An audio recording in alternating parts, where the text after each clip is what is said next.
Guys, it's Jerningham here. Apparently, there's been a stabbing in Reading in the UK. Three people have died. So, Sky News, understanding the people have died in a multiple stabbing in Reading in the UK. Now, it was over a Black Lives protest. You see what I mean? Why people get angry?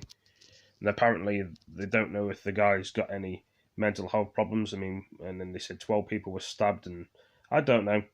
It's very sickening for a lot of people, this, and they're speaking about it on the news now, so I had to do a screenshot and sort of talk about it. That's in FORURY Gardens in Reading. Living in a crazy world still. The way fatalities. Can see there in the centre of Reading on our map. Well, Sky News understands that 3 people did die in that incident. We did know that at least 2 people had been taken to hospital for knife wounds after this stabbing attack, an incident which took place this evening at 7 o'clock. It is suspected to be terror-related, security sources are telling us. A man has been arrested. He's in police custody. We understand that he is a Libyan man, and clearly a large part of Reading this evening has been cordoned off, a number of streets closed, retail park shut as well. We're hearing from eyewitnesses who say that the park was pretty full at around 7 o'clock this evening. Many people sat around drinking with friends, enjoying the early evening sunshine when this attack took place. We have got the latest pictures from the scene that we can bring you. Well, he said he was waiting for the latest pictures of the scene, but who knows? This is an incident that unfolded just after 7 o'clock in this park in the centre of Reading. We understand that multiple people were stabbed. The information that we are now receiving is that 3 people have died from their injuries. A number of other people are being treated in hospital for their injuries. Air ambulance and other emergency responders were very quickly on scene and tending to those who'd been stabbed. But it's clear, in addition to those, so we live in a crazy world still. A number of the other people who were injured have been quite seriously injured this evening. Now, a source has told me that authorities are working under the assumption that this incident is terror-related.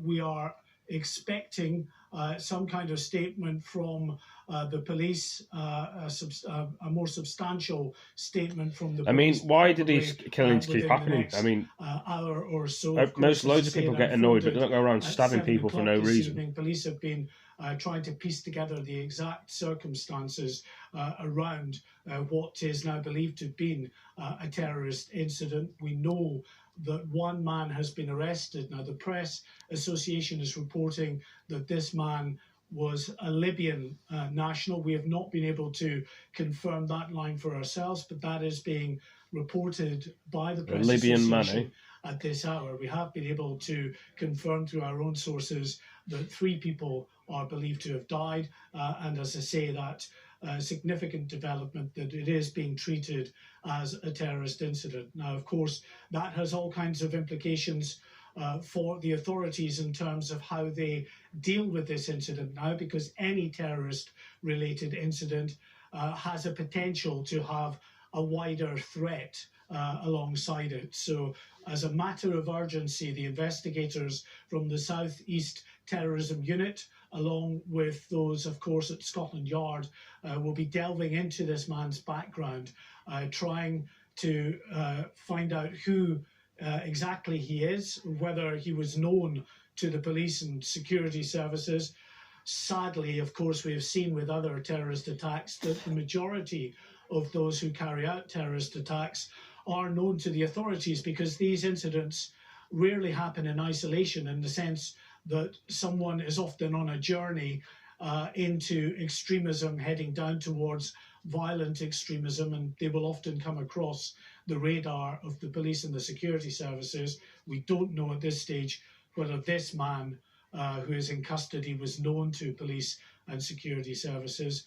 But even if he was, they have a judgment call to make to determine whether anyone should be worthy of a full investigation about the potential actions. But the urgent priority actually will be to determine whether there are other individuals out there who know this man, who associate with this man, who may have had knowledge of what the person that carried out the stabbing attacks was planning, whether there is any wider threat in terms of the potential for other attacks. We know, of course, the terrorist threat level at the moment has been reduced to substantial. It was reduced to substantial last year, having been at severe for a number of years. Severe, of course, means that a terrorist attack is highly likely. It wasn't severe in 2017 when we had those 5 terrorist attacks in the space of just 1 year. But the Joint Terrorism Analysis Centre, who look at the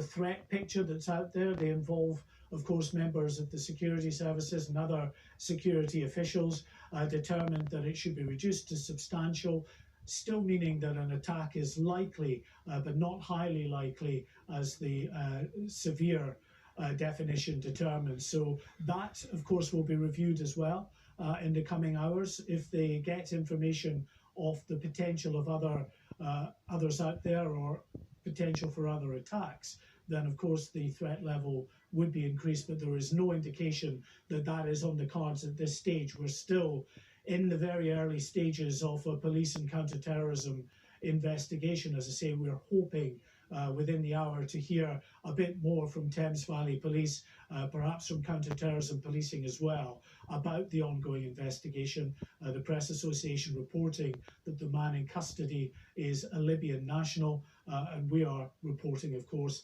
that they are treating this as a terrorist incident. One other point of clarification that's worth getting out there, Thames Valley Police have tweeted this evening to say that these multiple reports on social media suggesting that there is some link to Black Lives Matter are erroneous. There was a Black Lives Matter protest that took place in that area earlier today, as there has been in previous weekends as well. But they say there's absolutely no link that they can see to the Black Lives Matter protests. So worth getting that out there, and certainly with the confirmation that this is being treated at this stage, they believe, as a terrorist incident, it would seem to back up what the police are suggesting there as well. The injured have been taken to area hospitals. We know that the Royal Berkshire Hospital in Reading has received a number of casualties. At least 2 of those seriously injured are in resuscitation,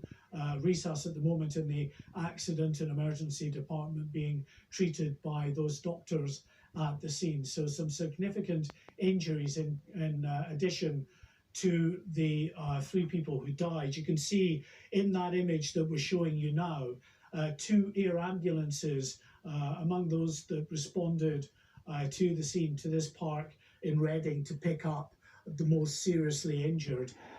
In addition to these air ambulances, there were paramedic and senior paramedic officers that attended the scene as well. And in the early minutes after this incident, armed police were involved as well, because of course we had a suspect at large at that time. We understand that that suspect was arrested nearby. Now, there are other images circulating of an armed operation at a block of flats on the edges of this park. We haven't had it officially confirmed that that is linked to the man. You can see the images there of the block of flats, but certainly the suggestion from journalists down there at the scene in Reading is that the arrest, which involved armed police at this block of flats in Reading, is linked to the incident and is linked to the man who is now in custody, who, as I say, the Press Association is reporting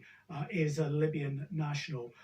The Home Secretary, of course, the Prime Minister and others being kept up to speed with what is happening. Priti Patel said earlier this evening that she was very concerned at the reports coming out. Similar sentiment from the Prime Minister, who has issued his thoughts with those who have been caught up in this attack, and thoughts with the police and first responders who have been dealing with what is clearly a very troubling and traumatic incident in this Berkshire town. Well, that's not very good for a lot of people. You know, each time these incidents keep happening and these stabbings keep happening, there's always a family member that misses a loved one, and someone's family you've taken, someone's life, that people have done these horrible crimes that people would say. There's protesting in London, protesting in Scotland, Edinburgh, and protesting in Reading in the UK. All them three places. And they keep doing the Black Lives Matter thing, protest. It's very silly in my opinion. But anyway, guys, like I say, I'll let you know this as well. Thank you for joining this video. Hope you've all enjoyed it. It's very sad news what's happened. Rest in peace to them people that have died, and hopefully we get to the bottom of this knife crime and terrorist problem with people and this crazy world. Anyway, thanks for joining me. Peace. Things hopefully get better in the future. Only if.